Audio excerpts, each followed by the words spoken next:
Hello internet people, and welcome to Vlogtober day 1, where I'm challenging myself to sew for an hour a day, and I'm bringing you along for the journey. So I don't know if it's everyone's experience, but it's my experience that I have a really hard time not letting other everyday tasks get in the way of my sewing. Like, I feel like I have to make sure that everything is done around the house, dishes, chores, whatever, before I deserve to spend time sewing. So I decided that I should just try to make it part of my everyday routine. I did the same thing for Vlogtober 2021. It was great. It was a great experience. So I've decided to do it again. So I'm going to be sewing for an hour a day. I'm going to do it for 6 days a week. I'm going to take Saturdays off. Especially when you're trying to make videos at the same time. It's kind of a lot. And I'm planning on making 3 videos a week. One video will include Sunday, Monday, and Tuesday's hours of sewing. Then the second video will be Wednesday, Thursday, and Friday's hours of sewing. And then the third video will be something else related to sewing. So this video is for Monday, October 2nd, and the sewing from October 1st and 2nd and 3rd will be included on Wednesday's video. And today I'm going to tell you all of my fall plans, which is also a little sneak peek of my fall pattern haul and my fall fabric haul. Yes, I got a little spendy in the last couple weeks and bought some stuff. So these projects are what I'm going to be working on during Vlogtober, and they're all patterns that are new to me and actually brands I had never heard of before, never sewn from before, except one actually. One of them I have sewn. So let's get into it.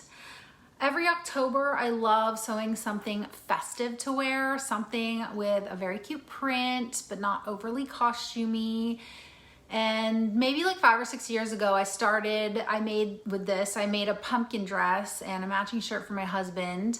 It was very garish. It was actually for a costume contest, but I have worn it a couple times, like mostly on Halloween, because it's so wild. You can't really just like wear it to the store. Yeah.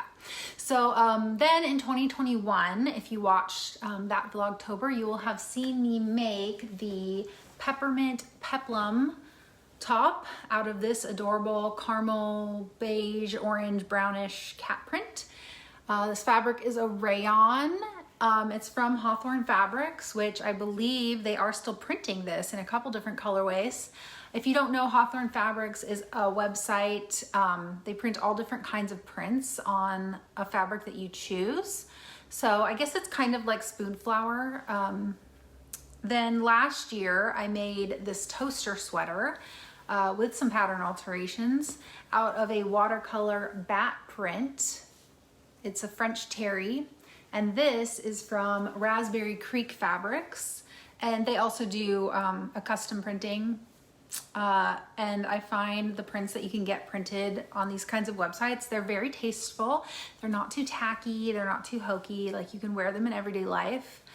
I mean, there is a time and place for the tackiness, but anyways, you can also get, a lot of cute prints in quilting cotton, but I like that you can get knits printed, and there are other fabric options for places like these. So anyways, that brings us up to this year. I decided to make the Bara Studio Romy top. I've never heard of this pattern brand before. I think I found it on Foldline. I was just browsing through.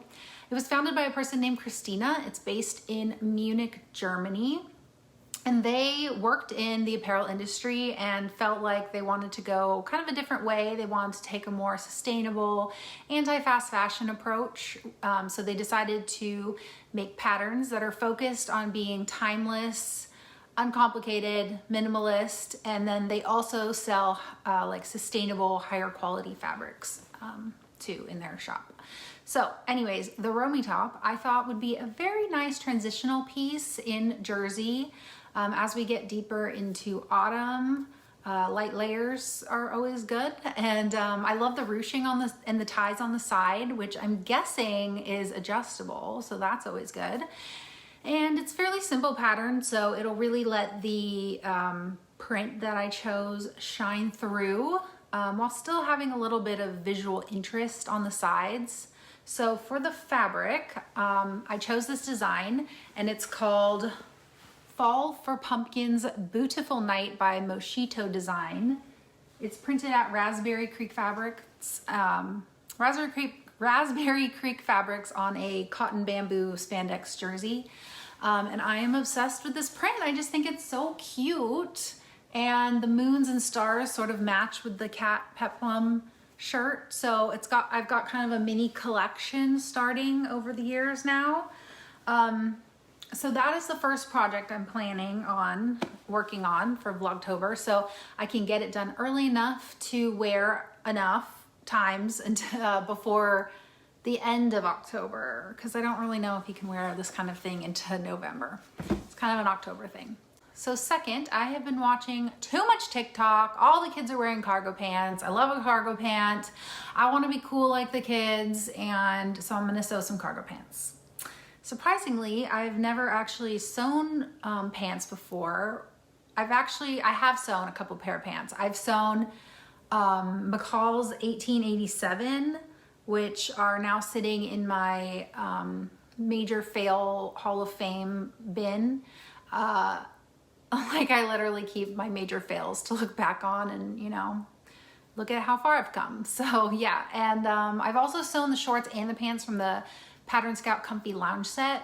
So I should say I've never sewn a pair of pants that has like made it out of the house.